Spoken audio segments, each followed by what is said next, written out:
أن رسول الله صلى الله عليه وسلم قال رسول الله صلى الله عليه وسلم ইরশাদ করেছেন হাক্কুল মুসলিমি আলাল মুসলিমি সিত্তুন এক মুসলমানের উপর আরেক মুসলমানের অধিকার বা হক হলো ৬টি।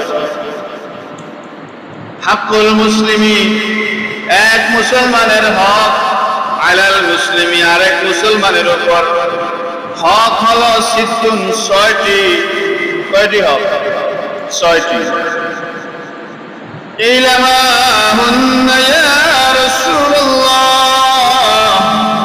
সাহাবায়ে কেরাম জিজ্ঞাসা করলেন ইয়া রাসূলুল্লাহ সেই হকগুলো আমাদের উপর কি কি? এক মুসলমানের উপর আরেক মুসলমানের যে ৬টি হক আছে এই হকগুলো কি কি?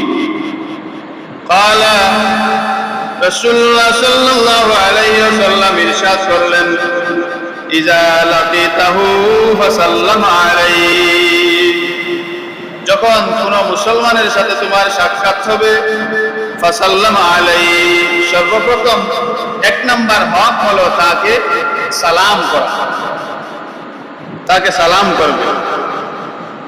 ওয়া ইজা দাআকা ফাজিবহু দ্বিতীয় নাম্বার হক হলো যদি কোনো মুসলমানকে দাওয়াত করে, তোমাকে যদি কোনো মুসলমান দাওয়াত করে ফাজিবহু তুমি সেই দাওয়াত গ্রহণ করো।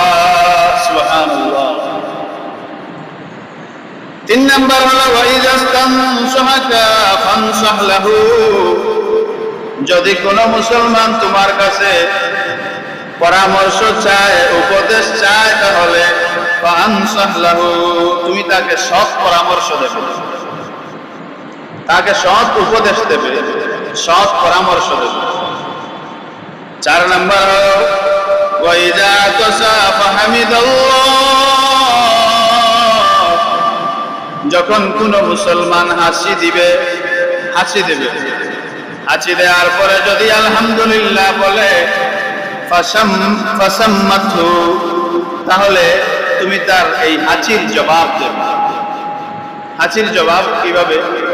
আমরা যখন কোনো মানুষ যখন হাসি দেওয়ার পরে কি দোয়া করতে হয়? আলহামদুলিল্লাহ। কি পড়তে হয়? আলহামদুলিল্লাহ। যদি কোনো মুসলমান হাসি দেওয়ার পরে আলহামদুলিল্লাহ বলে তাহলে তুমি তার জন্য রহমতের দোয়া করবে ইয়ারহামুকাল্লাহ, তুমি তার জন্য